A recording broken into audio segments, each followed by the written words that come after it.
wala.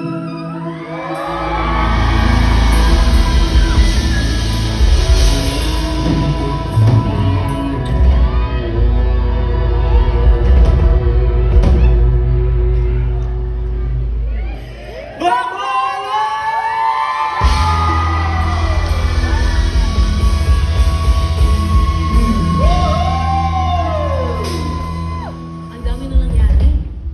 Sabi na kayo natabo, no? Ang daming nangyari. Nanonood ako sa'yo dun sa likod. Ang ganda ng tunog dun pala sa likod. Okay ba kayo dyan sa likod? Ang ganda ng tunog dun na nakikinig ako. Oo, sana nga umabot tayo dun sa likod eh, kasi mataas ng energy ng mga taga-likod. Naisip ko lang kasi.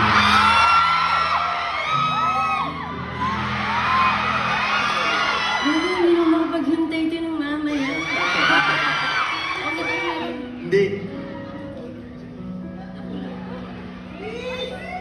Ang daming nangyari. Ang dami mo nang nakantang... Open up. Pwede bang palakpakan natin once again? Miss Casey Tandigan Montego. Palakpakan din po natin, napakagaling, napakapogi. KJ Montego! Tandingan.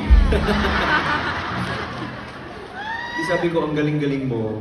Ang galing ka. Di lang nun. Ang ganda-ganda mo. Sabi ko dun sa likod Dapat kanina. talagang ikinaganda ko to kasi nakikita nila ang struggle. Sabi ko sa likod kanina, itago lahat ng gunting. Ganda mo. Ang ganda mo sa long hair. So pag short hair, pangit. Mas maganda ka sa long hair. Yan, dapat maingat tayo mga lalaki. Kasi kung maganda ka sa long hair, ibig sabihin sa short hair, hindi. Yun yung Hindi, sinasabi. mas maganda ka sa long Iisa talaga ang sakit ng mga babae. Toyoin. Toyoin. Okay, go. Galing mo, babe. Sobra. Nakaka-proud ka. Ibig grabe guys, no? Kanina, alam mo kailangan ko talagang galingan. Kasi si TJ, minimal effort, maximum impact. Yung kanina ganyan lang kayo. Oh my God, Grabe ka naman. inabutan lang kayo ng bulaklak. Kulang na lang, ibigay nyo din yung bulaklak nyo. Ganyan. Kasi sabi mo to. Yung bulaklak, yung sunflower ba, ibalik. Dirty-minded kayo. Dirty-minded. Yung lighter ko sa'yo, alam mo, naaano na nga ako, nababad trip ako kasi ang ganda nung drama ng ganyan pala. Tapos lalabas yung apoy. Simula, Araneta lang ata kami pinayagan na may andar. Kaya parang tanga, gumaganyan-ganyan. Tapos wala lumalabas. Kasi bawal, ganun lang. Imagine. Dapat pala direct sa visuals natin, ilagay pa ganun. Imagine nyo na lang yung... Sila na bahala. Imagine. Use your imagination. Dapat ganun. Bigay namin sa'yo. Kaya lang hindi na nila nilagyan ng gas nga kasi hindi naman gagamitin. It's okay. Sige, hanapin mo lang sa likod. Tinapon ko dito eh. Pag nahanap mo, it's yours. Finders keepers. Kasi kung saan ko nila tinatapon kasi. But, totoo. Uy guys, sige, pag nahanap nyo, bigyan na lang natin sa kanya yung lighter. Okay? Wow! Kasi kayo lahat, puro ano, mamaya, sana makakuha ng sunflower ni Tito. Lighter ni King. First time kong makabasa na sana mo kayong lighter ni King. Pangit mo. Ito. Yan! Oy! Souvenir! Maano pa yan? Makinang-kinang. Umaandar ba talaga? Wala talaga, props lang oh.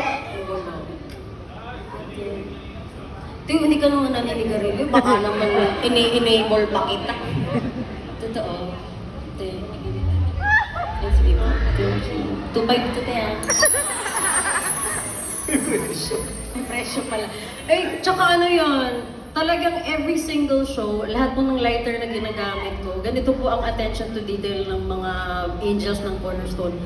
Binabato po nila yan isa-isa. Nilalagyan, pangit ang pagkatagalog. Binabato isa-isa. Hindi yung... Nilalagyan ng ano? Ng bato. Yung ano, basta rhinestone. Inaano, ang pangit kasi nga. Nilalagyan ng bato isa-isa. Nilalagyan ng bato, isa-isa. Basta, ginagawa nilang ganyan. Yan, nakuha Congratulations po. Ikaw po yung Sino nakakuha ng po? unang nakakuha ng lighter. But anyway, pwede bang palakpakan natin ang isa't isa? Maraming salamat sa inyo lahat for being here. At kita nyo naman, guys. Despite the weather, no? Oo, kaya nga sinasabi mo kanina, di ba? Na kahit na maraming... Worried tayo kanina, sabi mo. Totoo, Oo, kasi worried tayo paglabas kanina. namin ng hotel, sobrang OA talaga ng ulan. Tapos sabi namin, oh my gosh, sana hindi Sana sila sila. mahirapan pumunta. Tapos may mga nababasa kami na may mga canceled flights, merong mga pier na nag-close, ganyan. So, sobrang grateful kami guys na despite all the challenges, you made it here tonight. Maraming Thank you salamat po much sa inyo for lahat. spending the night with us. Super thank you. Appreciate At you guys so much. kahit na kita nyo naman, may mga pumunta ba ng SNM dito last year? Sarili nating mundo. Ayan, marami. Marami pumunta sa sarili nating mundo, pero itong in-between naman, kitang-kita nyo naman, hindi lang mundo ni TJ, kundi pati yung mundo ni KZ. At kita nyo naman yung kaibahan ng dalawa naming mundo. Hindi. Yung apoy ni KZ sa sunflower. Pero di ba nga, mas sus, kung ako, papipiliin, ganyan gagawin ko yung ginanon charot-charot lang kayong lahat. Uy, grabe naman si Charot-Charot. Di ba Charot-Charot yun? Ako lumabas na lahat ng mga, kanina di ba, gumanong ka lang dito. Ay, ako kanina, teka, wala ko ma. Ibang art kasi yun. Pagkatapos ng set mo, nakita kita sa likod, ganyan ka lang. Fresh lang pa rin siya. Parang walang nangyari. Ako pagkatapos ng set ko, overhaul ako sa likod ng mga bakla. Kinumpuni.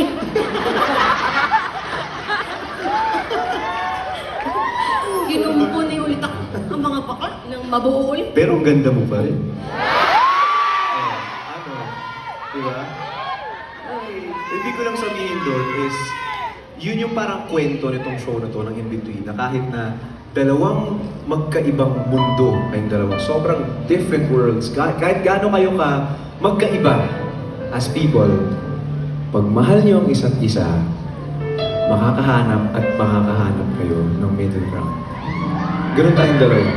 Ang dami nating differences. Ang dami mong hilig na hindi ko hilig, dami mong gusto na hindi mo gusto. Pero, Ikaw lang ang gusto. Kaya!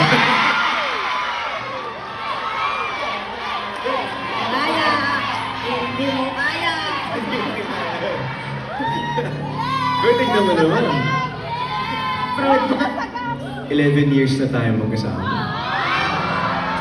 Yun, totoo, baby girl pa talaga ako. Oo naman. Kaya dito ka muna, sit down muna baby girl dito. Dito muna baby. Ayan, dito ka muna.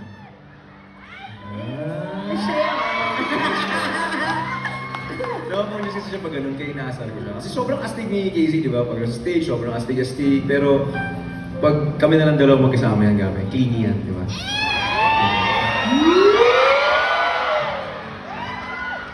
Nakakainis. Ay, sama. Guys, ang hirap talaga kung alis with ang mga itag-kwarta. Oy!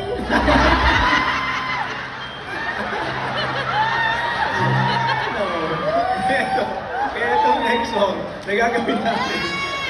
Sa in-between lang namin ito ginagawa. Sa in-between, kung maayos ito sa akin, halika. Lahat mo naman. Ito ang binuangan, never nakabinuangan. Doon ba? Kumanta ka lang. Ito next ang nagagawin namin. Sa in-between na namin ito ginagawa. And sobrang favorite ko to kasi ito yung season na naghahanap pa lang kami ng balance ng isa't isa. Kung paano ba si TJ, paano si Casey. At sa song na to, si Casey yung pumasok sa mundo ko. So this is more of the acoustic sound of music. Pop acoustic. Tapos itong time na sobrang baby girl talaga ni Casey nung ginagawa namin itong song na to. Written 10 years ago, and this happened to be our first duet ever. This song is called Ikaw at Ako Pa.